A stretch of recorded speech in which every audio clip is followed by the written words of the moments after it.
नमस्कार। आज मैं फिर आपके सामने अपराध की एक और घटना लेकर आया हूं। आज के अपराध की घटना हालिया है, फिलहाल की है, बिल्कुल हाल फिलहाल की है। प्रदेश वही अपना उत्तर प्रदेश और जिला मेरा अपना जिला प्रयागराज। बात 10 दिसंबर 2024 की है। शहर से सटा हुआ एक थाना है सराय इनायत।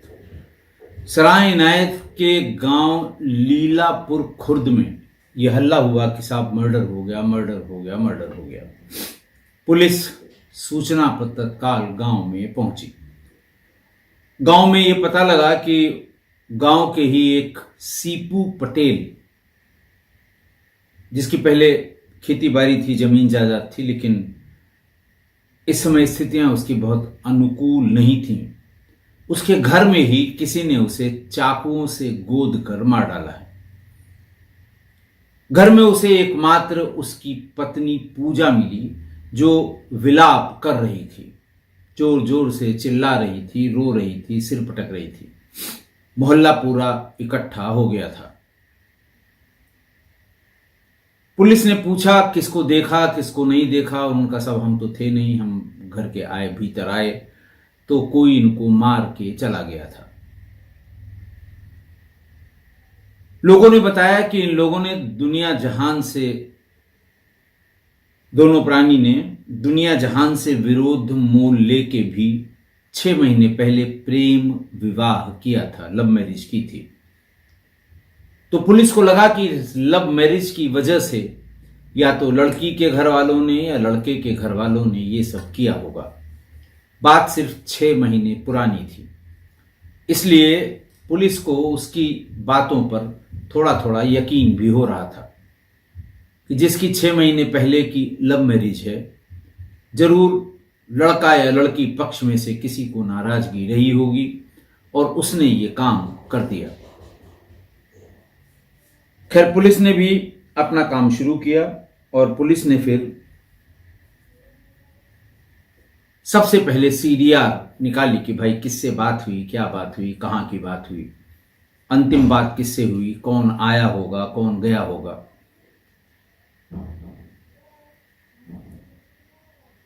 पुलिस को सीडीआर में महिला यानी पूजा के 6 महीने पहले जो शादी हुई थी जिसकी, उसके नंबर पे एक बहुत ज्यादा कॉल आई और शादी के पहले भी उसकी बहुत ज्यादा कॉल्स थी। साल भर की कॉल डिटेल में उस व्यक्ति से लगातार शादी के पहले भी और शादी के बाद भी बहुत ज्यादा कॉल्स थी। मृतक सीपू की कॉल शादी से पहले, 6 महीने की जो शादी है उससे पहले की जरूर कॉल थी, लेकिन उतनी नहीं थी जितनी उस दूसरे शख्स की थी। पुलिस ने पहले उसी नंबर को वेरीफाई करना शुरू किया। पूजा से पूछा गया, उसने कहा कि साहब मेरा बचपन का दोस्त है, मुझसे बात करता रहता है, आप चाहें तो बुला के बात कर लें। पुलिस ने जब उसको मौके पर वेरीफाई किया यानी फिजिकल वेरिफिकेशन किया तो पता लगा उसका नाम विजय बहादुर वर्मा है। वो जमीनों का काम करता था। उससे बहुत डिटेल में पूछताछ हुई और पुलिस ये मान के चल रही थी कि पूजा ने बताया है कि वो उसका बचपन का मित्र है, शुरुआती दोस्ती का। लेकिन जब पुलिस ने पूछताछ की तो पता लगा दोनों अलग अलग जगह के रहने वाले हैं, कभी एक साथ न पढ़े हैं न रहे हैं। थोड़ा सा पुलिस को इस बात पर डाउट भी हुआ, क्योंकि पूजा कुछ और बता रही थी, विजय बहादुर वर्मा कुछ और बता रहा था। बहरहाल विजय बहादुर वर्मा को थाने पर लाया गया। फिर जब बहुत देर तक पुलिस इस बात पर उलझी रही कि ये क्या सही कह रहा है, क्या गलत कह रहा है, थोड़ी देर में ही पुलिस ने अपना रंग दिखाना शुरू किया। हर श्रेणी की पूछताछ हुई। काफी लंबे समय बाद जाकर वो टूटा और उसने बताया कि साहब मैंने ये किया है, लेकिन मारने का काम पूजा ने ही किया है। ये बात सुनते ही पुलिस वालों के पैरों के नीचे जमीन खिसक गई, क्योंकि पुलिस वाले अब तक ये मान रहे थे कि दोनों की लव मैरिज है, 6 महीने पहले की है और ऐसे में पत्नी ही जिससे उसने शादी की है, सबसे दुश्मनी मोल लेके, वही इसकी हत्या कर देगी। ये बात कुछ बहुत कम समझ में आ रही थी पुलिस के। बहरहाल पुलिस ने सब आगे की बातचीत शुरू की, दोनों से अलग अलग बात की। गिरफ्तार किया गया पूजा को और फिर विजय बहादुर वर्मा को, दोनों से पूछताछ की तो बात कुछ यूं निकली कि विजय बहादुर वर्मा पूजा के संपर्क में बहुत पहले से था, यानी दोनों के बीच प्रेम संबंध और बाकी सारे संबंध भी बहुत पहले के थे, कम से कम 4 साल पुराने संबंध थे। और पूजा को इस बीच में सीपू पटेल से पूजा की मुलाकात हो गई। सीपू पटेल के पास उस समय पैसे थे और वो दिल खोल कर खर्च कर रहा था। इन पैसों के प्रति आकर्षण पूजा का बढ़ता गया, लेकिन साथ साथ उससे होने वाली सारी बातचीत, फायदे की सारी बात, खरीदारियां और खर्च किए गए पैसों की पूरी जानकारी पूजा विजय बहादुर वर्मा को बताती रही। बाद में उसे यह भी जानकारी हुई कि इसने अपनी तमाम जमीन जायदाद पिछले कुछ सालों में बेच दी है। उसी का पैसा ये लुटा रहा है, उड़ा रहा है, मेरे ऊपर भी खर्च कर रहा है। उसने ये बात विजय बहादुर को बताई। विजय ने कहा, इसका बड़ा मकान है जिसमें ये रहता है, जिसमें तुम भी रहती हो, इस मकान को भी बिकवा दो। उससे कहो कि इसे भी बेच दे और फिर शहर में एक अच्छा सा फ्लैट किराए पर लेकर तुम लोग रहो। मेरे लिए भी आसान रहेगा, तुम लोगों के लिए भी आसान रहेगा। मकान बेच के जो पैसा मिलेगा उसी से खर्चा करना, कुछ काम धाम ये शुरू करेगा, मैं भी इसकी मदद कर दूंगा, तो ये जीवन यापन तुम्हारा होता रहेगा। हालांकि उसके जीवन यापन से विजय बहादुर को बहुत ज़्यादा मतलब नहीं था। उसे तो सिर्फ अपने मतलब से मतलब था कि उसका मिलना जुलना बना रहे। पैसों की इसी लालच में या पैसों की इसी ललक में, पैसों की इसी चकाचौंध में पूजा ने फौरन सीपू से शादी का प्रस्ताव रख दिया। लेकिन दोनों के घर वाले राजी नहीं हुए, कतई राजी नहीं हुए। इस पर फिर विजय बहादुर ने कहा कि तुम लोग चिंता न करो, सब इंतजाम मैं कर दूंगा, आ जाओ चुपचाप शादी कर लो। सारा इंतजाम भी किया और फिर शादी हो गई। शादी होके जब वो सीपू के घर गई तो वहां उसे धीरे धीरे पता लगा कि इसने अपनी सारी बेशकीमती जमीन बेच रखी है और ये सही है कि सिर्फ इसके पास सबका अपना ही मकान है। जैसा विजय बहादुर ने कहा था, पूजा ने जोर लगाना या दम लगाना शुरू किया सीपू पटेल पर कि ये मकान भी बेच दो। सीपू ने कहा कि अब यही एक मकान रह गया, हम रहेंगे कहाँ। उन्होंने कहा बेच के हम लोग इलाहाबाद चलेंगे, यानी प्रयागराज चलेंगे, शहर में कोई फ्लैट लेके वहां रहेंगे। लेकिन इस बात के लिए सीपू पटेल राजी नहीं हो रहा था। ये बात भी बताई विजय बहादुर को पूजा ने, और फिर ये प्लान हुआ कि इसको रास्ते से हटाना बहुत जरूरी है, क्योंकि ये बेचेगा नहीं, पैसा तुम्हारे पास आएगा नहीं और फिर बड़ी आगे बहुत दिक्कत होगी। ये भी प्लान किया कि उस मकान के सारे पेपर्स बेचने के लिए सारे पेपर्स तैयार कर लिए जाएं और उस पेपर्स में खरीदार का नाम विजय बहादुर वर्मा अंकित किया जाए, या विजय बहादुर वर्मा अपनी तरफ से ये पेपर तैयार करा ले और फिर इससे किसी तरह से सिग्नेचर या हस्ताक्षर करा के और फिर इसको समाप्त कर दिया जाए। फिर एक शराब पार्टी का घर में आयोजन किया विजय बहादुर वर्मा ने। उसमें शामिल शरीक हुआ सीपू पटेल। खूब शराब पी गई और फिर उसके बाद कमान संभाल ली पूजा ने। चाकू वो पहले से ले आई थी और उसी चाकू से ताबड़तोड़ वार करके उसने सीपू पटेल की हत्या कर दी। पुलिस ने दोनों को गिरफ्तार कर लिया, सीपू पटेल को भी और पूजा को भी, विजय बहादुर वर्मा को भी और पूजा को भी, और दोनों को जेल भेज दिया। आज ही संभवतः दोनों जेल भेजे गए हैं। आज की घटना देखिए, 6 महीने पहले की लव मैरिज और 6 महीने में ही प्यार का भूत ऐसा उतरा कि पत्नी ने पति को 20 चाकू मारकर उसकी निर्मम हत्या कर दी। सीपू और पूजा का इश्क लगभग साल भर से चला। फिर घर वालों का विरोध हुआ जब ये हुआ कि हम शादी करेंगे, लेकिन फिर भी दोनों ने मिलकर लव मैरिज कर ली। मैरिज के बाद भी पूजा अपने प्रेमी विजय बहादुर वर्मा के लगातार संपर्क में बनी रही, लेकिन ये बात कॉल डिटेल से खुल पाई। वहां लोगों को बहुत ज्यादा पता नहीं था और सीपू पटेल की तरफ से जिन लोगों ने जानकारी दी थी वो भी ये बात नहीं बता पाए थे। पुलिस को यह पता लगा कि ये लगभग 3 साल पुराना इन लोगों का चक्कर है। जिस हिसाब से रात दिन इन लोगों की बात होती है तो चक्कर ये पुराना है। शादी के बाद सामान्य रूप से कॉल डिटेल में ये सब नंबर आने बंद हो जाते हैं जो शादी के पहले के हैं, लेकिन वो पहले की ही गति से, पहले की ही फ्रीक्वेंसी से शादी के बाद भी उसके फोन आते रहे। पूजा ने ये बात बताई जब पूछा गया उससे कि भाई जब तुम्हारा इतना पहले से उसका संबंध है तो तुम उसी से शादी कर लेती, क्यों इस गरीब आदमी को फंसाया जिसकी हत्या भी कर दी।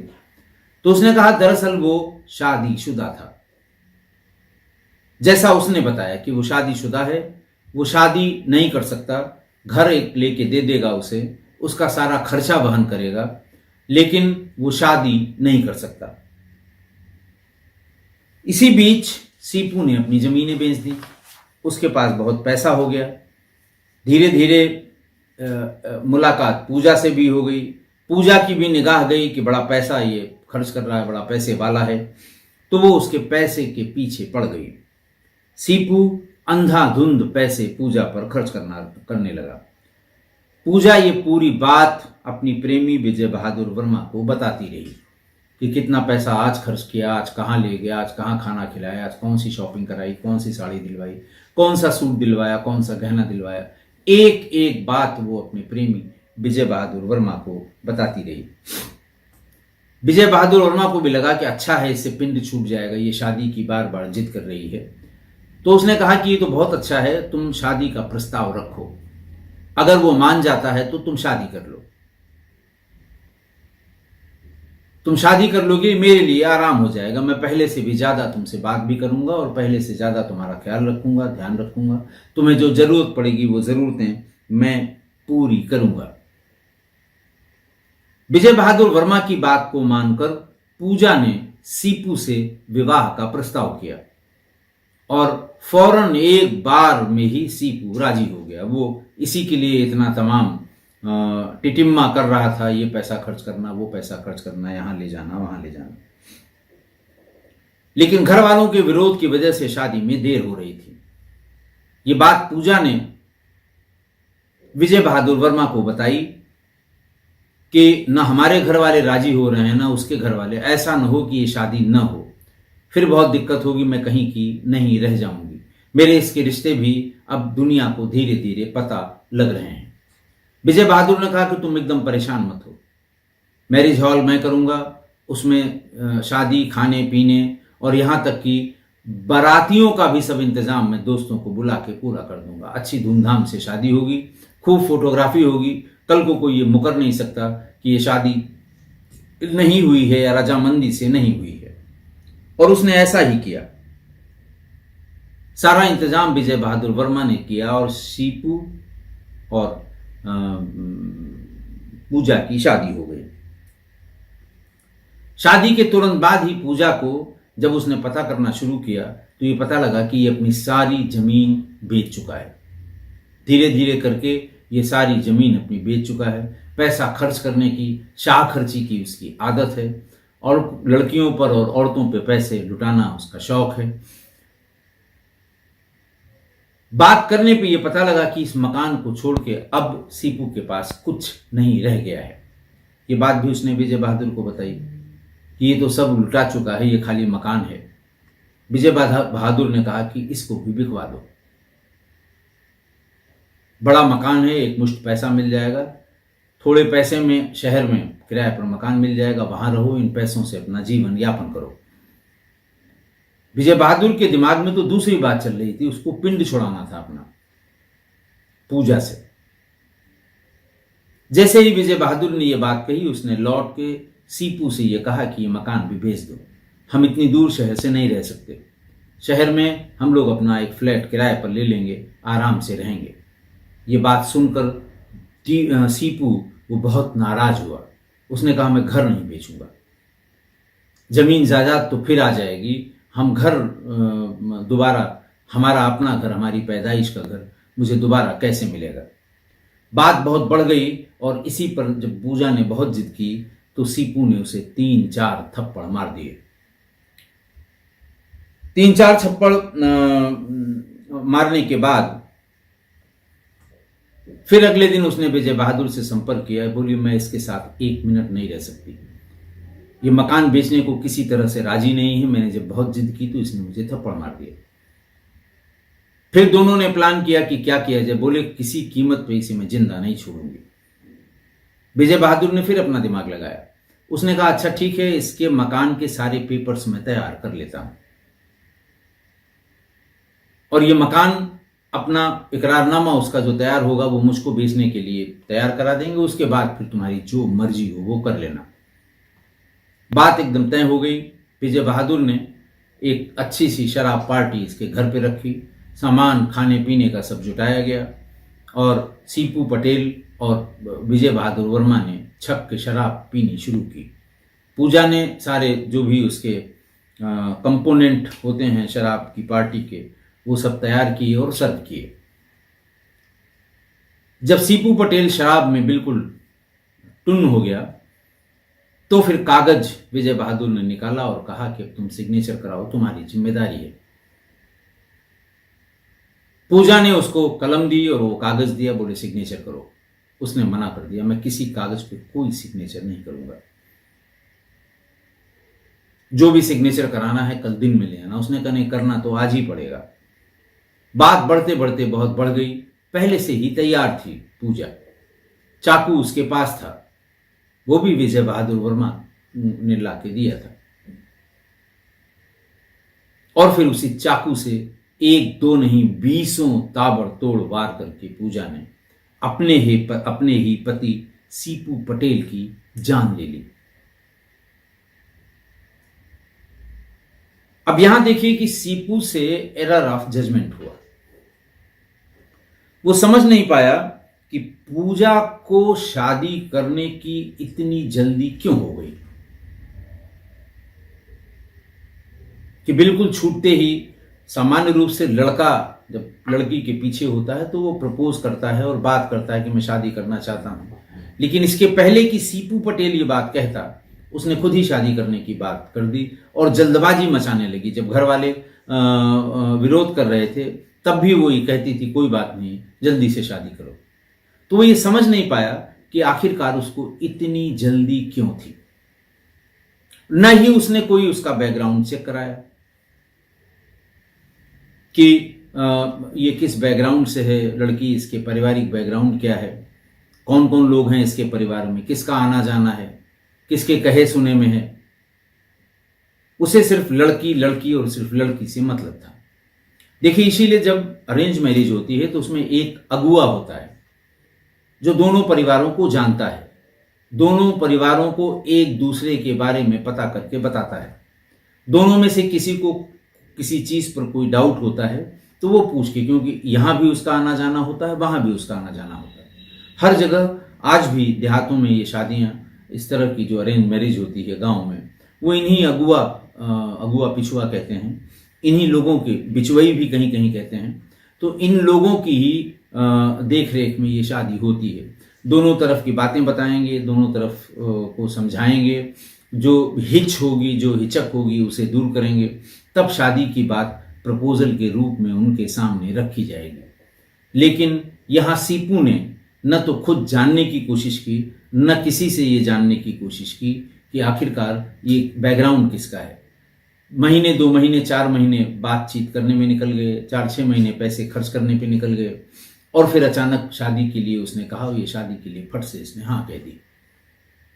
अगर थोड़ा बहुत भी जानकारी करने की कोशिश करता सीपू, तो हो सकता है विजय बहादुर वर्मा के बारे में उसे फर्स्ट हैंड इंफॉर्मेशन मिल गई होती, क्योंकि इसके मिलने से काफी दिन पहले से वो उसके चक्कर में था। तो ये error of judgement Sipu Patel से हो गई, जिसकी वजह से उसे ये दिन देखने पड़े। उसकी हत्या उसकी पत्नी ने ही कर डाली। तो इसलिए शादी चाहे अरेंज मैरिज हो चाहे लव मैरिज हो, सब कुछ पता करने के बाद, यही बहाना लेके लोग लिव इन में रहना शुरू किए हैं। जैसा मुझे सब पता करना है, 3-3 साल 4-4 साल लिव इन में रहते हैं और फिर लड़की मारी जाती है। जब शादी की जिद करेगी मारी जाएगी। लेकिन फिर भी सब कुछ पता करने में बहुत ज्यादा समय नहीं लगता, महीने 2 महीने में सब पता लग जाता है। कम्युनिकेशन के साधन इतने जबरदस्त हैं। अब तो नया लोगों ने निकाल रखा है कि जिस किसी लड़की या लड़के से कोई बात चलती है या प्रपोजल होती है तो सबसे पहले उसके सोशल मीडिया अकाउंट देखे जाते हैं। उसमें किसी अगुआ पिछुआ की जरूरत नहीं है। सारे खंगाल लेते हैं, पूरा इंटरनेट खंगाल लेते हैं, किस कॉलेज में कहाँ कैसे पढ़ा है सब जान लेते हैं। साथ में कोई पढ़ा लिखा है उससे पता करा लेते हैं। अब तो सब एजेंसीज हैं बाकायदा इसकी। शादी ब्याह के बारे में जो ये एजेंसीज हैं, जासूसी जिसे कहते हैं हिंदी में, आप पैसा खर्च करिए, वो लड़की के बारे में या लड़के के बारे में पूरी कुंडली निकाल के ला के आपको दे देगा। तो जमाना बहुत आगे है। सीपू से यही गलती हुई कि उसने जरा भी जानने की कोशिश नहीं की। तो इसलिए चाहे अरेंज मैरिज हो चाहे लव मैरिज हो, सब कुछ पता करने के बाद ही कदम आगे बढ़ाएं या बढ़ाए जाने चाहिए। आशा है आप मेरी इस बात से सहमत होंगे।